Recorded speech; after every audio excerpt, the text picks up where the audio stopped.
Allah Maha tahu apa yang terbaik bagi kita. Walaupun ada kejadian yang tidak cocok dengan keinginan kita, belum tentu buruk dalam pandangan Allah. Dan apapun yang terbaik, itulah yang terpenting bagi kita adalah pilihan Allah. Karena pilihan kita kadang-kadang lebih banyak nafsunya. Allahumma salli ala Muhammadin wa ala alihi wa ashabihi ajma'in. Sahabat-sahabat sekalian, masih tentang bagaimana kita menata diri kita sendiri. Dari ilmu memanah kita sudah yakin. Sekarang sedang banyak ilmu ketapel. Dari ilmu ketapel itu ternyata memang segala urusan itu tergantung target. Kalau tidak ada targetnya, peluru ketapel itu akan kemana saja, bisa mencelakakan orang lain. Tapi kalau jelas targetnya, semua fokus ke sana. Pertanyaannya, kita punya target apa tentang diri kita ini? Banyak di antara kita punya targetnya hanya sebatas duniawi saja. Ingin punya rumah, ingin karir, ingin ini, ingin itu. Tapi apakah kita punya target tentang akhlak kita? Ini penting hadirin. Karena target duniawi pasti berakhir, mau tidak mau. Misalkan saya ingin punya badan yang atletis, pasti ada waktunya. Tidak mungkin sampai aki-aki atletis semua, ya. Ada batasannya. Nah, kita harus punya target. Tadi sholat subuh jamaah di sini. Pernahkah kita bertanya, seberapa khusyukkah sholat subuh saya? Ini penting, karena kalau kita tidak mengevaluasi sholat subuh kita yang tidak khusyuk, maka akan cenderung berulang ketidakkhusyuan kita tanpa rasa salah.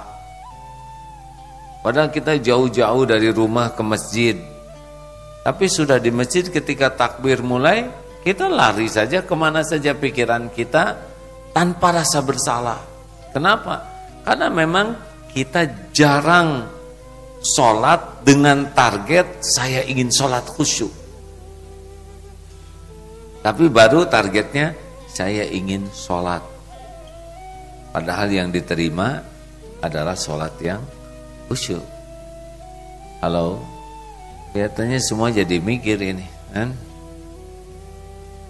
Pernahkah sebelum sholat bulat saya ingin khusyuk sholat saya? Itu jarang hadirin, jarang. Itulah sebabnya sholat kita tidak berusaha khusyuk dan tidak merasa bersalah kalau tidak khusyuk. Sepakat? Ya, seperti yang pemanah, kalau tidak ada niat target kena, ya dia mana saja buang-buang anak panah, tidak ada rasa salah. Tapi kalau anak panahnya tinggal satu, pasti lebih hati-hati. Demikian pula kalau kita sadar, siapa tahu sholat kita tinggal sedikit nih. Saya sudah 59 tahun. Bayangkan sudah sebagian besar waktu hidup saya sudah dilalui. Kalau misalkan jatahnya 63 gitu ya, standarnya berarti tinggal 4 tahun lagi. Tinggal berapa kali sholat ini? Tinggal berapa malam tahajud? Tinggal berapa hari saum Senin Kemis yang tersisa? Aduh, kalau sudah ingat, iya kalau 63, gimana kalau 60? Tinggal setahun lagi. Tinggal berapa kali saya sholat ini? Tinggal berapa malam saya bisa sujud? Iya kalau 1 tahun lagi. Gimana kalau 1 bulan lagi? Tinggal berapa kali sholat? Ya kalau 1 bulan lagi. Gimana kalau minggu depan ternyata sudah selesai. Setiap sholat bisa jadi sholat terakhir kita. Benar? Sholat subuh barusan tidak akan terulang lagi selamanya. Kalau tadi sholat saya buruk dan siang ini misal saya mati, itulah sholat terakhir saya. Aduh ya Allah, astagfirullahaladzim. Maka kita harus berusaha. Kalau sholat, jangan-jangan ini yang terakhir dari hidup saya. Tidak ada jaminan siang ini kita masih bisa sholat duhur.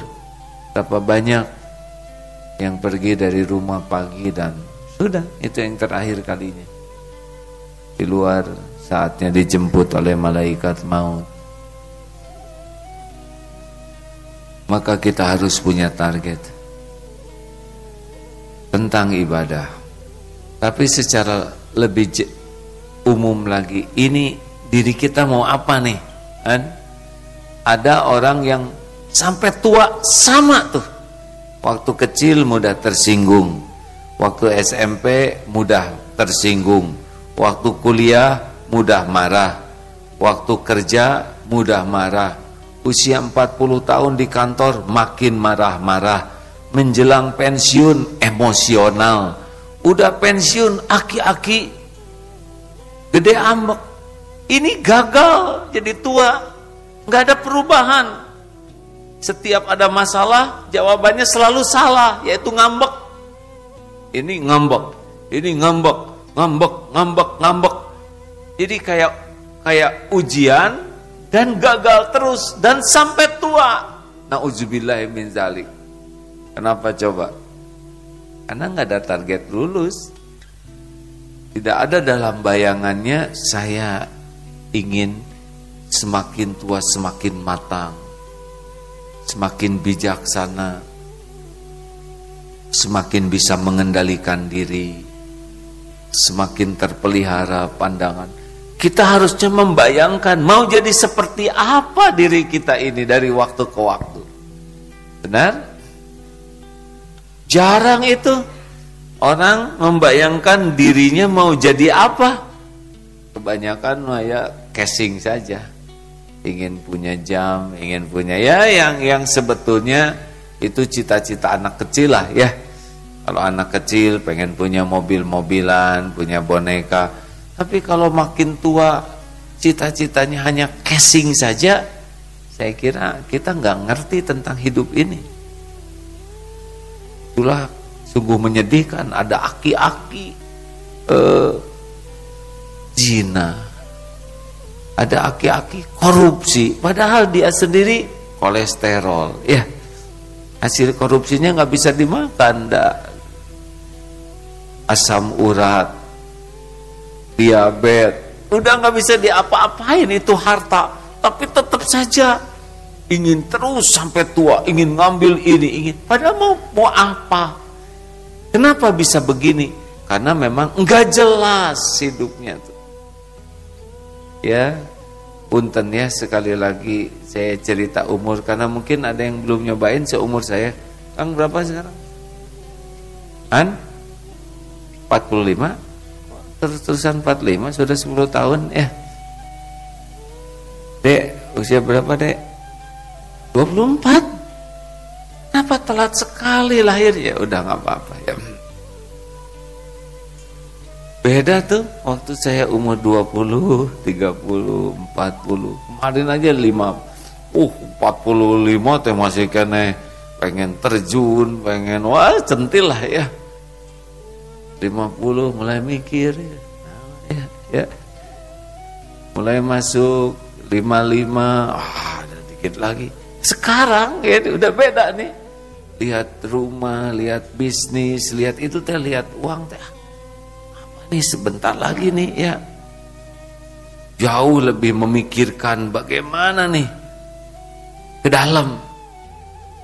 Hati saya makin bersih tidak, akhlak saya makin bagus tidak, ibadah saya makin khusyuk tidak. Ini waktu tinggal dikit nih, mau saya pakai apa? Mau buka ini juga berita Google ya. Kan ada Google nih, apa tuh yang namanya? Ya segala saya baca yang waktu saya tinggal dikit. Belum lagi baca yang negatif-negatif ya. Demo ini liar ya. Tidak selesai saya baca, pejabat bukan, apa bukan ya. Berapa menit nih saya baca berita ini? Apakah membaca berita ini membuat saya makin dewasa, makin matang, makin bagus, atau makin enek ya? Tadi pagi-pagi ada yang ngirim video, video apa nih? Saya baca hanya bakal ngerusak tahajud, misal begitu. Ya, saya lihat waktu makin dikit nih, waktu makin dikit. Hati-hati hadirin yang muda-muda, jangan lihat saya ini aki-aki, kami belum aki-aki. Asal tahu aja ya, banyak yang mati muda. Benar? Tenang, ada yang 25 tahun deh ya. Mentang-mentang 24 sok pikirin tua. Saya mah 24, ada yang 24,5 meninggal loh deh ya. Nah hadirin, jadi dalam kesempatan ini ayolah jangan hanya mikirkan kita punya apa dari secara duniawi ya. Cuma Allah yang ngebagikan. Tapi ini mau seperti apa nih diri kita ini? Harus dibayangkan pribadi kita tuh maunya gimana? Hanya ngebayangkan gagah, otot kawat, balung besi, galak, atau pakai standar yang lebih baik. Dan sebaik-baik standar adalah apa yang dicontohkan Rasulullah Sallallahu Alaihi Wasallam.